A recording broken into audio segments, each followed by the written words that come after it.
Hello student. बेटा आज की वीडियो में हम एक ऐसे कॉन्सेप्ट को डिस्कस करने वाले हैं कि जो आप पहले से डायरेक्ट मेथड से उसको सॉल्व कर चुके हो। जैसे हमने कहा कि अगर मान लो आपके पास जो दिया हुआ है कि differentiation of x power n by ab initio method, ठीक है ना। इट मीन्स मान लो अगर y is equal to x power n है ना। तो अगर इसको हम डायरेक्ट रूल से क्या है इसको डिफ्रेंशिएट करें, किस रूल से?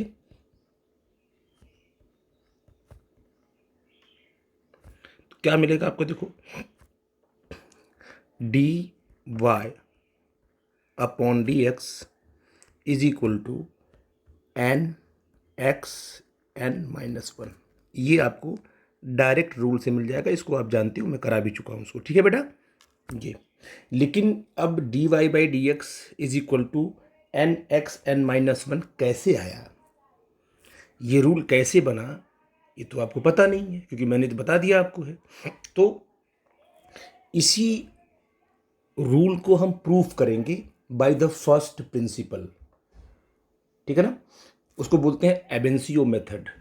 एब इंसियो मेथड के थ्रू हम लोग ये प्रूफ करेंगे कि x पावर n को जब भी आप डिफ्रेंशिएट करोगे तो n x n minus one आएगा, ठीक है ना। तो यहां लिख सकते हैं आप लोग कि this is the proof this by what ab initio method. ये एक मेथड है, इसे बोलते हैं फर्स्ट प्रिंसिपल मेथड, ठीक है ना। इसी को हमें प्रूफ करना है। हमारे पास 4 5 5 6 स्टेप बनेंगे जिसके थ्रू क्या है हम आगे बढ़ेंगे, ठीक है बेटा। तो इसका तरीका क्या है, सबसे पहले स्टेप फर्स्ट लिखते हैं हम लोग। स्टेप फर्स्ट में हम सीधे लिखते हैं इक्वेशन पहला फर्स्ट कि y is equal to x power n।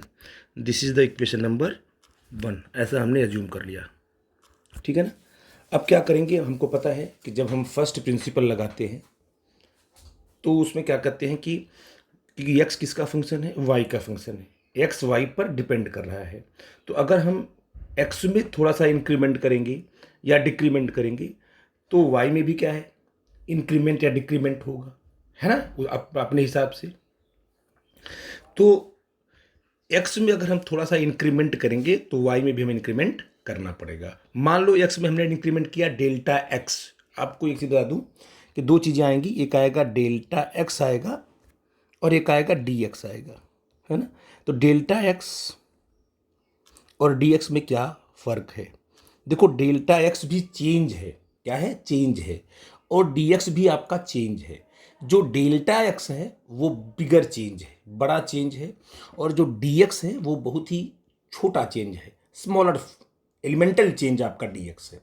तो जो आपका करेक्ट फॉर्मूला आएगा वो dx पे आएगा, डेल्टा x पे नहीं आएगा। लेकिन हम जो चेंज कर सकते हैं x में वो डेल्टा ही कर सकते हैं, d नहीं कर सकते हैं। हम जब x में चेंज करेंगे डेल्टा x इंक्रीमेंट कर सकते हैं या डिक्रीमेंट कर सकते हैं। डेल्टा को d बनाने के लिए आपको मैथमेटिक्स लगानी पड़ेगी जिसे बोलते हैं लिमिट। अगर इसी डेल्टा x को कहां टेंड कर दो, जीरो की तरफ, है ना। इट मीन्स कि डेल्टा एक्स जो चेंज है वो कहाँ जा रहा है, जीरो की तरफ जा रहा है, यानी बहुत छोटा हो जाएगा। और जब बहुत छोटा होगा डेल्टा एक्स तो क्या बन जाएगा, डी एक्स बन जाएगा। ये लिमिट ही कर सकती है। तो हम जो अभी चेंज करेंगे वो डेल्टा एक्स करेंगे, बाद में लिमिट लेकर के हम उसको डी एक्स में कन्वर्ट कर लेंगे। हमारा एम है d y by d x निकालना। तो ठीक है, हमने क्या किया, एक्स में हमने चेंज किया और उसी हिसाब से क्या है वाई में भी चेंज होगा। तो आपका दूसरा क्या बन जाएगा, y plus delta y is equal to x में क्या चेंज करेंगे, x plus delta x power n, question number 2, ठीक है ना। अब हमने क्या किया, हमारा एम क्या है, हमारा एम है d y by d x लाना, तो हमें उसी पर आगे बढ़ना होगा, ठीक है बेटा जी। तो आपने क्या बोला, आपने कहा था ठीक है। तो यहां पर देखिए इक्वेशन 2 में से क्या करो, 1 को माइनस कर दो, ठीक है। ये आप स्टेप 2 में करना, स्टेप आपका जो 2 होगा उसमें करना, ठीक है ना। हालांकि स्टेप लिखने को ज़रूरत नहीं है, बट हमने क्या लिख दिया आपको, जो आपका स्टेप आपका 2 है उसको मैंने कर दिया हमने, ठीक है ना। ये तो आपने क्या किया, 2 में से जब 1 माइनस करोगे तो आप देखो ये 2 का लेफ्ट हैंड साइड है, ये लेफ्ट हैंड साइड है, तो इसमें से इसको माइनस करोगे तो ये वाई वाई कट जाएगा, सिर्फ क्या बचेगा, डेल्टा वाई, ठीक है बेटा जी। इज इक्वल टू, इसमें से इसको माइनस कर देंगे x plus delta x power n minus x power n, ठीक है ना। आई थिंक मेरी बात आप समझ गए। लेकिन आपको क्या चाहिए, आपको डेल्टा वाई तो मिल गया, डेल्टा वाई को आसानी से आप डी वाई बना सकते हो लिमिट लेकर के, नो प्रॉब्लम। लेकिन आपको चाहिए d y upon d x. इसका मतलब क्या है, हमें पहले क्या निकालना है, delta y upon delta x निकालना है, तभी delta y upon delta x बाद में किस में कन्वर्ट होगा, d y upon d x में कन्वर्ट होगा। तो हमने क्या किया, dividing both side, dividing both side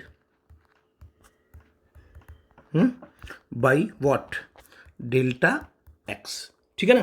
तो आप देखिएगा delta y upon delta x is equal to क्या बनेगा, x plus delta x power n minus x power n upon delta x.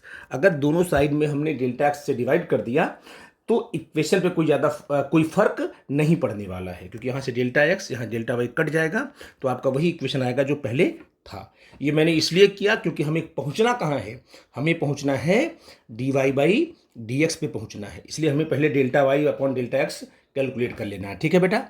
अब बेटा बस काम ये करना है कि पहले जो राइट साइड को थोड़ा सा रीअरेंज कर लेते हैं। मतलब अगर यहाँ से हम एक्स पावर एन को, अगर यहाँ से एक्स इस टर्म में से छोड़ते हैं अभी इसको, अब इसको देखो, यहाँ पर एक्स है, यहाँ पर डेल्टा एक्स है। याद रखना, कभी बच्चे क्या करते हैं, एक्स इंटू डेल्टा एक्स लिखते वक्त लिखते हैं कि भाई डेल्टा इंटू एक्स स्क्वायर, जो कि ये गलत है, क्योंकि एक्स और डेल्टा एक्स ये दोनों अलग अलग क्वांटिटी हैं, तो ये एक्स इस वाले एक्स में मल्टीप्लाई नहीं होगा, ठीक है ना। इस बात का ध्यान रखना आप लोग। तो सिंपली लिखा जाएगा एक्स इंटू डेल्टा एक्स ही लिखा जाएगा। तो यहाँ पर देखो क्या है, यहाँ पर आपका एक्स है, यहाँ पर आपका डेल्टा एक्स है।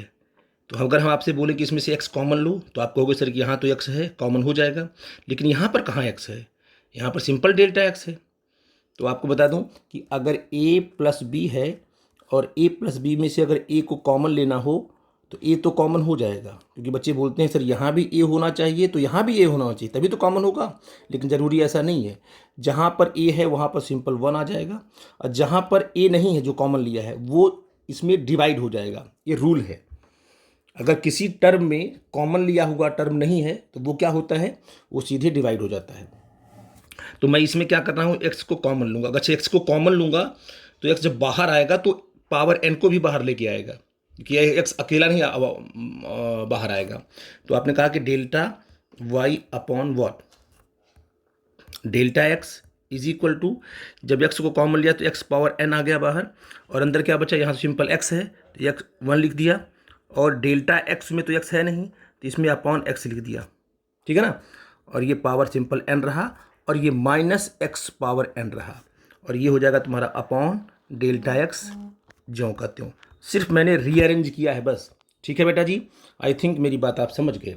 अब देखो ये पूरा का पूरा टर्म देखो, ये पूरा का पूरा टर्म, ये पूरा का पूरा टर्म देखो, ये टर्म, एक टर्म ये हो गया और एक टर्म आपका ये हो गया। अगर इनमें से हम क्या लें, अगर इनमें से हम यहाँ से देखो एक्स पावर एन, इस पूरे के पूरे टर्म में क्या एक्स पावर एन है कि नहीं है, यहाँ भी एक्स पावर एन है ना। अगर इसको हम कॉमन लेते हैं तो क्या मिलता है आपको, देखो delta y upon delta x is equal to, अगर आपने एक्स पावर एन कॉमन ले लिया तो हमने लिखा मिडिल ब्रैकेट में 1 plus delta x upon x, है ना, और ये पावर क्या हो जाएगा इसका एन, और ये मिडिल ब्रैकेट क्लोज कर दिया, और ये -1 हो जाएगा क्योंकि यहाँ से एक्स पावर एन भी कॉमन हो गया है, और ये अपॉन वॉट, डेल्टा एक्स। जो आपकी प्रॉब्लम है ना वो बस इसको रीअरेंज करना, एक बार इसको रीअरेंज करने का स्टेप अगर आप समझ गए तो बड़ी आसानी से आप इसको सॉल्व कर ले जाओगे, ठीक है बेटा। आई थिंक मेरी बात आप समझ गए। अच्छा अब देखो क्या है, मैंने आपसे एक चीज़ बताई थी यहाँ पर कि मान लो अगर 1 प्लस एक्स पावर एन है ना बेटा जी, तो इसको हम बाइनॉमियली एक्सपेंड कर देते हैं, और वो एक्सपेंशन मैंने आपको बताया है। साथ में मैंने ये बताया था कि अगर जो आपका x है वो 1 से अगर छोटा है, 1 से छोटा है और 0 से बड़ा है, ठीक है ना, x क्या है, 1 से छोटा है और किससे मान लीजिए ये 0 से बड़ा है, यानी मतलब x की जो वैल्यू है वो पॉइंट में आने वाली है, पॉजिटिव होगी लेकिन पॉइंट में आने वाली है, ठीक है ना। अगर ऐसी बात है तो जब इसको बाइनॉमियली हम एक्सपैंड करेंगे तो x की जो पावर होगी x पावर 2, x पावर 3, आगे जब इसको एक्सपैंड करेंगे तो x की पावर बनेगी, x पावर 2 बनेगी, फिर अगले टर्म में 3 बनेगी, 4 बनेगी, 5, x की पावर बढ़ती जाएगी। और आपको पता है कि अगर कोई नंबर जो है, पॉजिटिव नंबर जो है अगर पॉइंट में है तो उसका स्क्वायर करेंगे, अगर स्क्वायर करते हैं 0.04 आएगा, ये नंबर और कम हो जाता है। तो इसका इट मीन्स ये है कि अगर x 1 से कम है तो इसकी जो पावर आएगी 2, पावर आएगा 3, पावर आएगा 4, जो पावर्स आएंगे ना इसके एक्सपेंशन में उनको हम इग्नोर कर सकते हैं, यस और नो।